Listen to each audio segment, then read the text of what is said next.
In this video, I will show you how to import an HTML email template into Gmail. So this is the HTML email template that we're going to import into our Gmail. First, right-click on the HTML email file and select Edit in Notepad or any code editor. This is the email template code written in HTML. You need to copy the entire HTML code. Press Ctrl-A to select all, then right-click and copy it. Now, close your code editor. Next, open your browser and go to gmail.com. Click on Compose.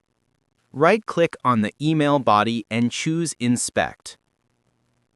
Right-click on the body text element and select Edit as HTML. Now highlight everything inside, delete it, and paste the HTML code you copied earlier. Close the Inspect window and boom, here's your HTML email template. If this video helped you, make sure to like and subscribe for more helpful tutorials like this. Feel free to reach out if you encounter any issues during the process. If this video helps you out, please leave a like and subscribe. Comment below if you have any questions. If you need further assistance, consider hiring a professional using the link in this video below.